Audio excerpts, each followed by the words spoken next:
I'm sure there are many Mercedes fans out there who are expecting the Silver Arrows to bounce back from last season and challenge Red Bull for a title this year. By the looks of preseason testing, that hasn't happened just yet. But they have something in the works that could catapult them to the front of the grid in a few races' time. Something that might make Lewis Hamilton an 8-time World Drivers' Champion. Want to find out more about Mercedes' current challenges and their game-changing upgrade? Then stick around for the rest of the video.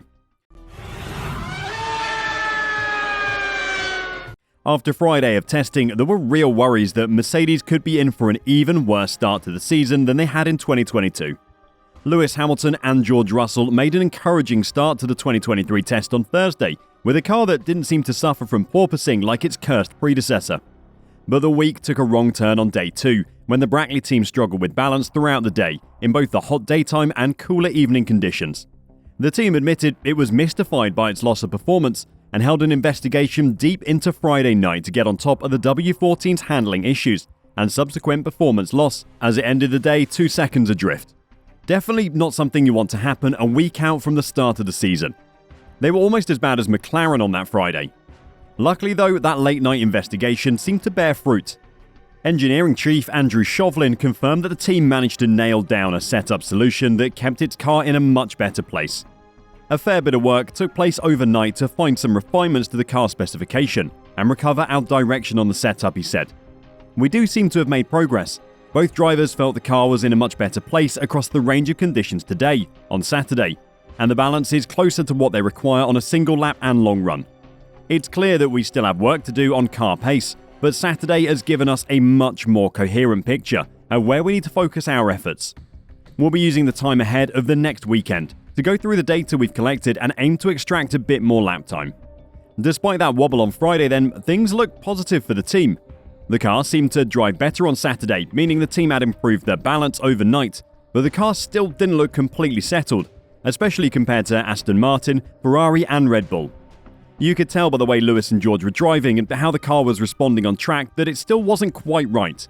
The team has tried to keep expectations under control since its car launch earlier this month, when it spoke only of the W14 becoming a front-runner eventually, and played down hopes that it would be straight back into championship contention this year after its troubled 2022. Asked to compare Mercedes' situation to how it ended testing 12 months ago, Hamilton said it was at least nothing like the atmosphere of near crisis. This year we have some things that we need to work on that are still not perfect.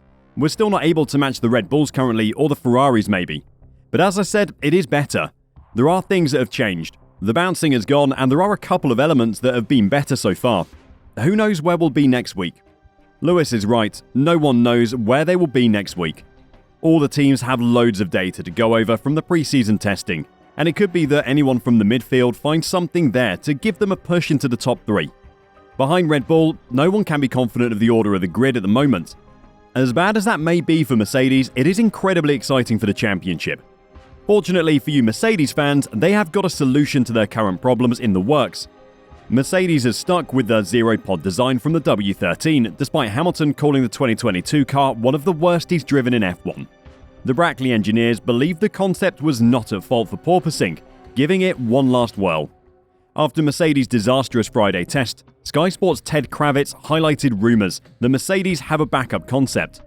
I believe they have a plan B in production, and if they need to, they can go to a plan B, which is the Red Bull or Ferrari style of doing things in the middle of the season. This rumour isn't unfounded, it actually came straight from the mouth of Toto Wolff himself. At the W14 car launch, the Mercedes team principal stressed the zero-pod approach was not the fundamental reason for Mercedes' lack of performance last season, but he did indicate the concept will undergo changes. Wolff said, "We stayed with the narrow side pod as is, but you could see some developments from now on which could be coming with upgrades and the side pods will change. Not very soon, but we are looking at solutions." But it is not a core fundamental part of performance as we judge. After hearing Wolff's comments, it's no surprise that the Formula One world is expecting an end to the zero-pod concept in the near future. If the W14 isn't on the pace in the opening race in Bahrain, then fans will be begging for Mercedes to bring the redesigned side pods to the second race of the season in Saudi Arabia. But if they have these upgrades ready now, why not just bring them to the first test?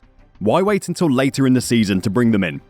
Well, after the nightmare Mercedes experienced last year, they aren't taking the risk of mid-test upgrades ever again.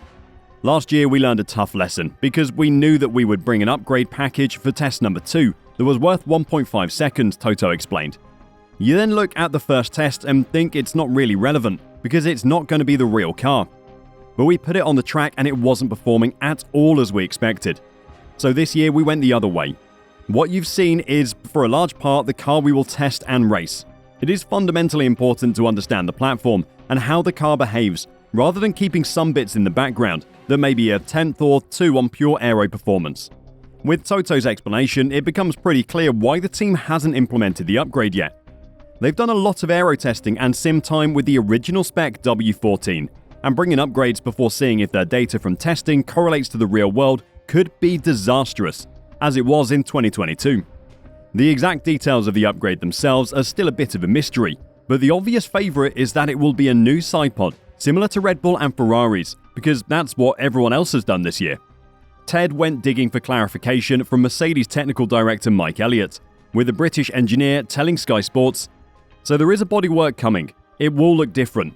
It won't look like someone else's, it will look like an evolution of ours. That's on its way."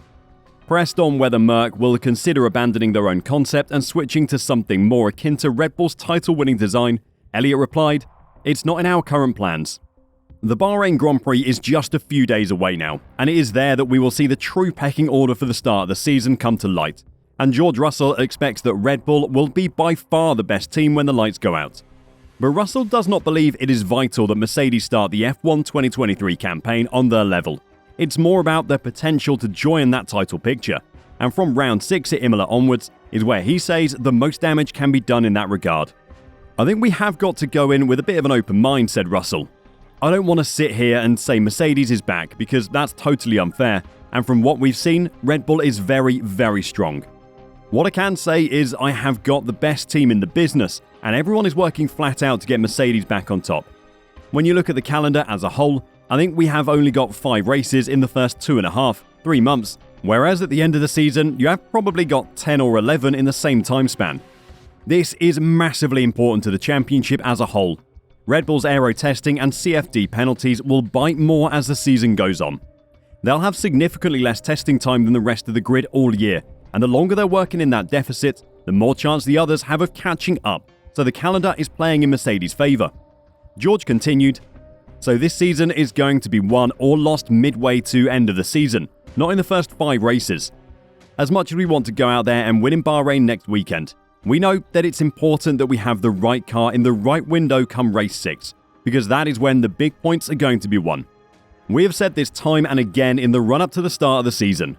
Red Bull will get an early lead in both championships, but the title is there to be won by anyone that can outdevelop them. Red Bull's development will be limited all year, and if Mercedes' B-Spec car can gain them a big chunk of lap time, then Lewis might still be able to win that 8th world title the fans want so much. Do you think Merc will be able to outdevelop Red Bull? Or do they still not understand their car enough to make up the ground? Let us know in the comments down below, and while you're down there, don't forget to subscribe to get all the news as the new season begins. Until next time, drive safe and bye for now.